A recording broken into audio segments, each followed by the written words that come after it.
மழலை பருவம் முதல் மண்ணுக்குள் மறைய இருக்கும் முதியவர் வரை அனைவரது நாவிலும் நர்த்தனம் புரியும் வார்த்தை அம்மா என்பதாகும். அதிலும் குறிப்பாக கத்தோலிக்க கிறிஸ்தவர்களுக்கு அம்மா மரியே என்ற சொற்கள் தேனினும் இனிய நாமமாக மதுர கானமாக ஒலித்து கொண்டிருக்கின்றது. அது மட்டுமல்ல, பல்வேறு சமயத்தினருக்கும் கூட ஆண்டவருடைய அருளையும் ஆசீரையும் அள்ளி கொடுக்கக்கூடிய அட்சய பாத்திரமாகவே அன்னை மரியாள் திகழுகின்றார். நோய்கள் நீங்கி நலம் பெற, கவலைகள் தீர, குழப்பங்கள் மறைய அம்மா என்ற அன்போடு அழைக்கின்ற எல்லோருக்கும் அவருடைய ஆறுதலையும் தேர்தலையும் கொடுப்பதோடு மட்டுமல்லாது, கலங்காதே என் மகனே, கலங்காத என் மகளே, ஆண்டவராக இயேசு கிறிஸ்துவிடமிருந்து அபரிதமான பல ஆசீர்வாதங்களை உங்களுக்கு பெற்றுக் கொடுப்பேன் என்று நமக்கு பக்கத்துணையாக இருக்கின்றான். அது மட்டுமல்ல, எனக்கு வாழ்வு கிடைக்கவில்லையே, என் வாழ்வில் வழியே பிறக்கவில்லையே, வசந்தம் தழைக்கவில்லையே என்று கலங்குவோருக்கெல்லாம் தாயே என்று உன்னை அழைத்து இந்த உலகிலே இருக்கக்கூடிய எந்த மக்களாக இருந்தாலும் சரி, யாராக இருந்தாலும் சரி, தாயே என்று அழைக்கும் போதெல்லாம் அவர்களை தவிக்கின்ற மக்களாக விடாமல் காக்கின்ற மக்களாக இருப்பவள் தான் நம் அன்னை கன்னிமரியாள். அவளுடைய பெருமையை பற்றி இப்படி சொல்லலாம். அன்னை கன்னிமரியாளுடைய கண்களை நோக்கினால் காமம் அவியும், அவள் கண்மலர் மூடினால் அச்சமும் கலக்கமும் பிறக்கும், அவள் கண்மலர் விழித்தால் மேலுலக தெய்வீக ஒளி வீசும், அவள் கடைக்கண் பார்வையொளி வெயிலையும் மறைக்கும், முத்துப்பல்லும் பவள இதழும் கல்லையும் கனிய வைக்கும். அது மட்டுமல்ல, அவளுடைய இன்சொலும் சீரடியும் வீழ் போன்ற புருவமும் செல்லுகின்ற இடங்களிலெல்லாம் கருணை மலையை பொழிய வைக்கும். அவருடைய முக அழகு தெய்வீக ஒளி வீசும். இப்படி வேத வடிவாய் விளங்குகின்ற அன்னை கன்னிமரியாள் செல்லுகின்ற இடங்களிலெல்லாம் தன்னுடைய கருணையால் எல்லோரையும் சிறை செய்கிறாள் என்று சொன்னால் அது மிகையாகாது. இப்படிப்பட்ட இந்த அன்னை கன்னிமரியாளுக்கு பல்வேறு உயர்வு பண்புகளும் உண்டு. அன்னை மரியாள் சாதாரண கன்னி மட்டுமல்ல, அந்த ஆண்டவனை ஈண்டெடுத்த ஆண்டவரின் தாயாகவும், மீட்புக்கு துணைந்த மீட்பரின் தாயாகவும், விண்ணக மன்னக அரசியாகவும், ஏன் மீட்பில் இணை மீட்பராகவும் கருதப்படக்கூடியவள். இவ்வளவு பெருமைகளை எல்லாம் தன்னிடத்திலே தக்க வைத்துக் கொண்டுள்ள இந்த அன்னை கன்னிமரியாளை பற்றி இரத்தின சுருக்கமாக 4 வரிகளிலே சொல்லலாம். சீரிய பண்புகளின் கருவறையாகவும், சீறி பாயக்கூடிய சாத்தானுக்கு கல்லறையாகவும், உன்னதற்கு உகந்த திருவறையாகவும், உலகமே உணரப்பட வேண்டிய திருமறையாகவும் இருப்பவள்தான் அன்னை கன்னிமரியாள். இப்படிப்பட்டவள் இத்தகைய உயர்வுகளை பெறுவதற்கு முக்கியமான காரணமாக இருப்பது அவளுடைய தாழ்ச்சி. புனித பெர்னார்ட் அவர்கள் அடக்கம் என்பது, தாழ்ச்சி என்பது ஒரு மனிதனுடைய நல் ஒழுக்கமாக இருக்கின்றது என்று சொல்லுகின்றார். புனித சிலுவை யோவானும் புனித மரிய பாஸ்டினாவும் நாங்கள் இந்த உலகிலே ஒன்றுமில்லாதவர்கள், we are nothing. ஏன் இந்த சிலுவை யோவானும் புனித மரிய பாஸ்டினாவும் தங்களை ஒன்றும் இல்லாதவர்கள் என்று கூறுகின்றார்கள்? இவர்களுக்கு பணம் இல்லையா, பதவி இல்லையா, பட்டங்கள் இல்லையா, என்ன இல்லை என்று பார்க்கின்ற போது அவர்களுடைய மனநிலையானது இப்படிப்பட்டதாகத்தான் இருக்கின்றது. கடவுளுக்கு முன்னால் நாம் எல்லோருமே நிச்சயமாக ஒன்றுமில்லாதவர்கள்தான்.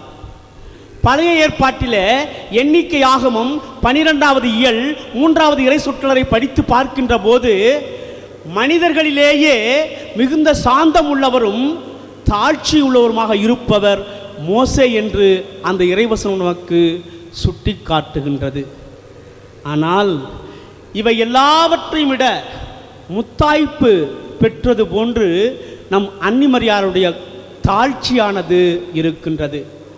18ஆம் நூற்றாண்டிலே வாழ்ந்த புனித அல்போன்ஸ் லிகோரி த க்ளோரிஸ் ஆஃப் மேரி என்று சொல்லக்கூடிய புத்தகத்திலே அன்னையினுடைய பண்புகளை பற்றி மிக அழகாக விவரித்து சொல்ல இருக்கின்றார். ஆனால் அதிலே மிகச்சிறப்பாக அன்னையினுடைய தாழ்ச்சியை பற்றி அவர் குறிப்பிடுகின்றார். அவர் சொல்லுகின்றார், அன்னையினுடைய வாழ்வு முழுவதுமே பணிவு என்பது தாழ்ச்சி எழும்புன்றது வாழ்க்கையினுடைய அடித்தளத்திலிருந்து வந்த ஒரு நல்ல பண்பாக இருக்கின்றது. அது மட்டுமல்ல, அன்னை மரியாள் தான் பெற்றுக்கொண்ட அனைத்தையும் கடவுளுடைய பரிசு என்று நினைத்து கடவுளுடைய முன்னிலையிலே தன்னை முழுவதுமாக தாழ்த்தி கொண்டாள், கடவுளிடத்தில் முழுவதுமாக சரணாகதி அடைந்தாள் என்று சொல்லுகின்றார். அதற்கு உதாரணமாக 3 நிகழ்வுகளை அவர்கள் சொல்லுகின்றார்கள்.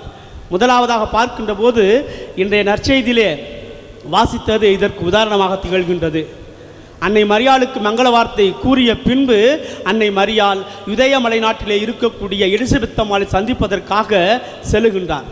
அங்கே செல்லுகின்ற போது எலிசபெத் அம்மாள் அன்னை மரியாளை பார்த்து, பெண்களுக்கெல்லாம் பேறு பெற்றவள் நீர், அது மட்டுமல்ல ஆண்டவருடைய தாய் என்னிடத்திலே வர நான் யார், அது மட்டுமல்ல ஆண்டவர் சொன்ன வாக்கு நிறைவேறும் என்று நம்பிய நீர் பேறு பெற்றவர் என்று சொன்னபோது அவர் நான் ஆண்டவருக்கு தாயாக மெசியாவுக்கு தாயாக இருக்கப் போகிறேன் என்ற மமதையிலே இல்லாமல் அவர் சொல்லுகின்றார், என் உள்ளம் மீட்பராம் கடவுளை நினைத்து பெருமைப்படுகின்றது, அவரிலே நான் பேருவகை கொள்ளுகின்றேன் என்று தன்னை முழுவதுமாக தாழ்ச்சியை வைத்து ஆண்டவரை முழுவதுமாக பெருமைப்படுத்துகிறார்.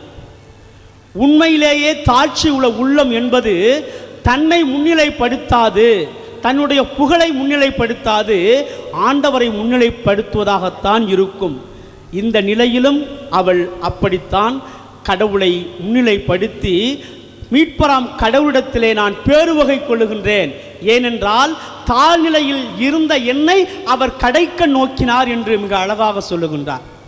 அது மட்டுமல்ல, புனித பெர்னாத் அவர்கள் இந்த அன்னை கன்னிமரியாளுடைய சிறப்பு பண்பை பற்றி கூறுகின்ற போது, அம்மா மரியே கன்னி தாயே, எங்களுடைய மீட்பின் விலை உம்முடைய ஆகட்டும் என்று சொல்லக்கூடிய ஒரே ஒரு பதில்தான் அடங்கி இருக்கிறது. நீர் மட்டும் அன்று அந்த வானதூதருக்கு ஆண்டவருடைய வார்த்தைக்கு தாழ்ந்து பணிந்து ஆகட்டும் என்று சொல்லாவிட்டால் இன்று எங்களுக்கு மீட்பு கிடையாது. நாங்கள் ஆதாம் ஏவாளை போன்று துயருறும் மக்களாக மீட்பில்லாமல் பாவிகளாக உலகெங்கும் அலைந்து திரிந்து கொண்டிருப்போம். உம்முடைய ஆகட்டும், உமது வார்த்தையின்படியே நிகழட்டும் என்று சொன்ன அந்த ஒரு வார்த்தை தான் எங்களது மீட்பிற்கு முதல் விலையாகவும் இருந்தது என்று சொல்லுகின்றார். அப்ப மங்கள வார்த்தையின் போதும் கூட கலங்கிய அன்னை கன்னிமரியாள், நான் ஆண்டவருக்கு தாயாக போகிறேன், மெசியாவுக்கு தாயாக போகிறேன், இந்த உலக மக்களை எல்லாம் பாவங்களிலிருந்து மீட்டெடுக்கப் போகின்ற மெசியா என்னுடைய வயிற்றிலே பிறக்கப் போகிறார் என்று பெருமை கொள்ளாமல் அங்கே I am the servant of the God, நான் கடவுளுடைய பணிப்பெண் என்று தன்னை முழுவதுமாக தாழ்த்தி கொள்கிறார். மூன்றாவதாக பார்க்கின்ற போது இயேசுநாதர் ஒரு இடத்துல பிஸியாக மறைநூல் அறிஞர்களிடம் பேசிக்கொண்டிருக்கிறார். அப்பொழுது அவரை சந்திக்க வேண்டும். அந்த இடத்திலே அவருடைய பொது வாழ்விலே அவர் இருக்கின்ற போது தன்னை மெசியாவின் தாயாக பிரகடனப்படுத்தி கொள்ளாமல் ஒரு சாதாரண ஒரு தாயாக வெளியிலே நின்று அவரிடத்திலே அவரை பார்ப்பதற்கு ஒரு சாதாரண மனிதராக விடுப்பு அனுமதி கேட்கின்றார். அப்படிப்பட்ட நிலையிலும் கூட அன்னை மரியாள் தன்னை வெளிச்சத்திலே வைத்து, நான் இவருடைய தாய், மெசியாவின் தாய், ஆண்டவரின் தாய், இறைமகனுடைய தாய் என்று தன்னை முன்னிலைப்படுத்தாது தன்னை வெளிச்சத்திற்கு பின்னால் இருப்பவராக காட்டிக்கொண்டு கடவுளுடைய திட்டத்திற்கு தன்னுடைய வாழ்நாள் முழுவதும் அவள் கடவுளை நினைத்து பெருமைப்படுத்தியதால் தான் அவளுடைய வாழ்வு, அவளுடைய வளர்ச்சி, அவருடைய நிலை இந்த அளவுக்கு உயர்ந்தது என்று சொன்னால் அது மிகையாகாது. ஆமீர். இயேசு கிறிஸ்துவில் பிரியமான அன்புள்ளம் கொண்டவர்களே, பேதுரு எழுதிய முதல் திருமுகம் 1வது அதிகாரம் 5வது அதிகாரம் மற்றும் 5வது இறைவசனத்தில் இவ்வாறு சொல்லப்பட்டிருக்கின்றது. முதியவர்களுக்கு நீங்கள் எல்லோரும் பணிந்திருங்கள். நாம் மற்றவரிடம் பழகும்போது மனத்தாழ்மையை ஆடையாக அணிந்து கொள்ளுங்கள். ஏனென்றால் செருக்குற்றோரை ஆண்டவர் இகழ்ச்சியோடு நோக்குகின்றார், தாழ்ச்சியோடு இருக்கின்றவரை தான் கருணையோடு கண்ணோக்குகின்றார். அது மட்டுமல்ல, ஆண்டவருடைய வல்லமை மிக்க கரத்திற்கு முன்னால் நீங்கள் தாழ்ச்சியாக இருங்கள். ஆண்டவருடைய வல்லமை மிக்க கரத்திற்கு முன்பாக நீங்கள் தாழ்ச்சியாக இருக்கின்ற போது ஏற்ற காலத்திலே உங்களுக்கு எவையெல்லாம் தேவைப்படுகிறதோ அவைகளையெல்லாம் கொடுத்து உதவக்கூடிய ஆண்டவராக இயேசு கிறிஸ்து இருக்கிறார் என்று சொல்லப்படுகின்றது. நம்முடைய வாழ்விலும் கூட நாம் தாழ்ச்சி என்றால் நம்மை குறை கூறிக்கொள்பவர்களாக, நம்மை மட்டப்படுத்திக் கொள்பவர்களாக இல்லை. நமக்கு நிகழக்கூடிய அனைத்து நன்மைகளும் ஆண்டவருடைய அருளால் மட்டுமே நிகழ்கின்றது, என்னால் அல்ல. எல்லாம் கடவுளுடைய அன்பு பரிசு என்பதை நினைத்து அன்னை மரியாளை போன்று நாம் கடவுளுக்கு முன்பாக தாழ்த்தி கொண்டால் நம்முடைய வாழ்வும் மனித நிலையிலிருந்து புனித நிலைக்கு உயர்த்தப்படுவதற்கு முதல் காரணமாகவும் மூல காரணமாகவும் மைய காரணமாகவும் இருக்கும். அப்படிப்பட்ட ஒரு தாழ்ச்சியான மனதை நாம் பெற்று அதன் வழியாக அன்னையினுடைய அபரிதமான அருள் வரங்களை ஆண்டவர் இயேசு கிறிஸ்துவிடம் பெற்றுக்கொள்வோம். ஆண்டவர் இயேசு கிறிஸ்து ஆசீர்வதிப்பார். ஆமென்.